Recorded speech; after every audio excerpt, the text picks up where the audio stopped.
The Selfish Path to Romance. Download Chapter 1 for free at drkenner.com. Eric, you're wanting to learn how to communicate better with your wife? No, boyfriend, actually. Oh, your boyfriend, okay. It's not necessarily communicate better. We get into a lot of spat, if you will. And Okay. I've tried a lot of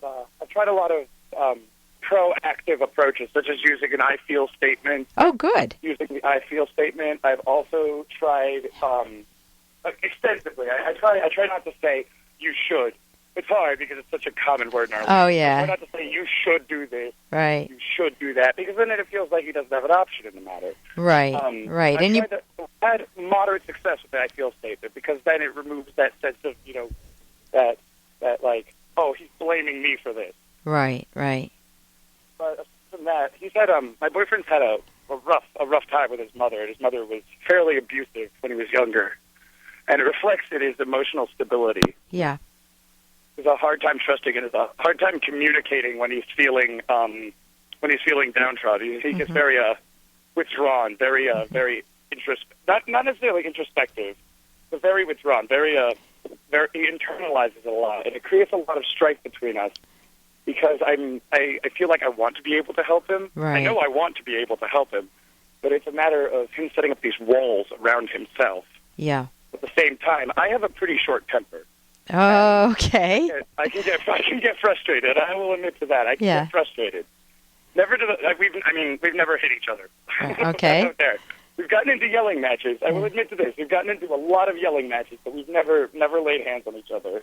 Okay. And you're wanting some tips on how to deal with this? I'm curious. Yeah, pretty much. I'm curious as what your suggestion would be for how to break through these walls he's set up. Okay, well, the first, them out of himself. Eric, the first wall that you want to break through is your own, because your own coping strategies are partly serving you well. The fact that you have learned I statements, I feel angry, I'm frustrated, instead of you make me angry, you should be doing this, you shouldn't frustrate me. You're exactly right. You're light years ahead of most people because they don't have that skill. So credit yourself where you are growing your strengths. I mean, it was a learned skill. As a doctor of psychology, I'm sure you're aware of therapeutic boarding schools and wilderness rehabilitation programs and all that stuff. Right. Okay. Like second nature. Okay. I did a lot of those when I was a kid, so I have an advantage over most people. Yes, but at the same time, I find that these skills I learned in all these therapeutic milieus do not. So it's not as applicable. I would learn some skills to parent my kids, and then I would be totally stumped and feel that strife that you're feeling. And what I would do is go back and learn more skills, which is what you're asking me. So let me get to those. The first wall you want to break down is your own, because if you have a short temper, that's something that's in your control. The other part is not, his response to it, his shutting down. Now, he anticipates that you're going to have a short temper, and that's partly, that may be why he shuts down. You want some skills for yourself to to reframe it. That's what they call it in cognitive therapy, to have a different mindset, so that your goal is not to get through to him, come hell or high water, but instead... Hey, I got to interrupt this because we've got to pay some bills. 30 seconds, that's it. A very quick ad, and then Ellen will be back. Romance. I wish I knew more about what girls want from a relationship. Boy, I wish I knew more about what I want. Where's that ad I saw? Here it is. The Selfish Path to Romance, a serious romance guidebook. Download Chapter 1 for free at selfishromance.com and buy it at amazon.com. Huh. The Selfish Path to Romance. That is interesting.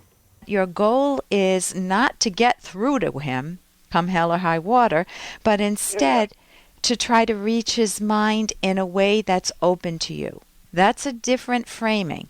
If I say I want to reach my husband's mind and I can see he's very busy right now, or I can see he's hurt and is this the time to reach his mind or not? Asking yourself that question can go a long ways. I mean, also, I've tried the whole remove yourself from the situation, then approach it again an hour or two later. Right. So we've both had time to calm down. I'm pretty impulsive too. I can admit to that. But So then I you have want to trouble- I have change trouble that within handling yourself. that. You know, I wrote a romance book with Dr. Ed Locke, The Selfish Path to Romance.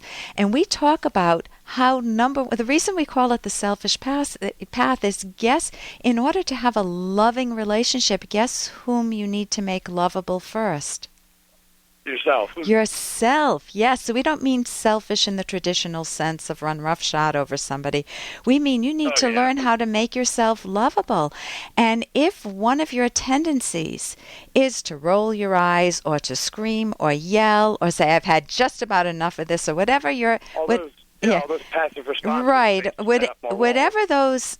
Whatever you do there, if you can instead journal your feelings privately for yourself, or give yourself some better role models or some skills. There are wonderful skills to deal with short tempers or anger.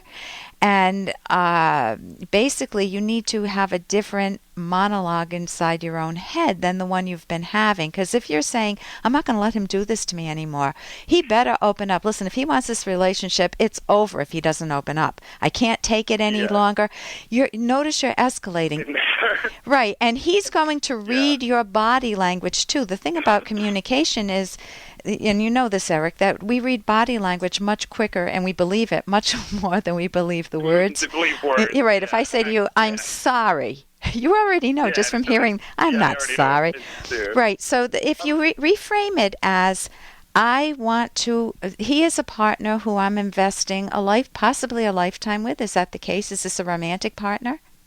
Yes, he is. I've been dating him for 2.5 years. Okay. I would in terms like 20 years. You know, I would recommend my book, and you can go to selfishromance.com. I would recommend it, even though it's for heterosexual couples. We do put a note in it that it also applies to same-sex couples. You know, the principles of romance are the same. The principles of communication are. It's the principle of interaction is the same. Right. Now, the sex may differ. The sex does differ, but we'll come.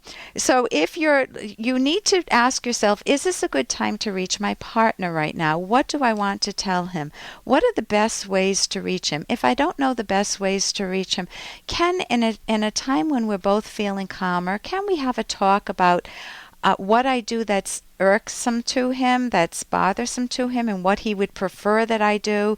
And can I let him know how I feel about his shutting down when we're in a calm mood, and what strategies he would like me to use? Because one of the keys with good communication is knowing the person you're talking to. One person may need silence for a half hour or a day.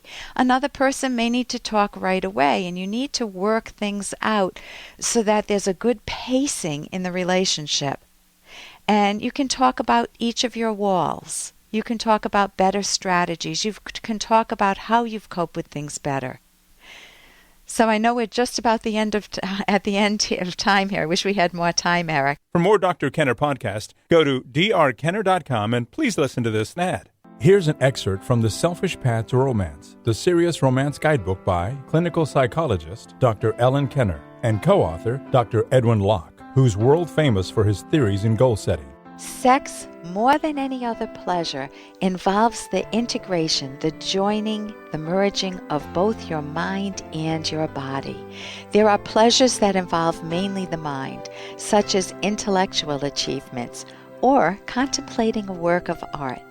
And there are pleasures that are primarily physical, such as a good workout, a massage, or a hot bath. But more than any other pleasure, sex involves you as a whole person, combining both conscious and physical sensations. Romantic sex is the most intense pleasure a human being can experience. You can download Chapter 1 for free by going to drkenner.com and buy it at amazon.com.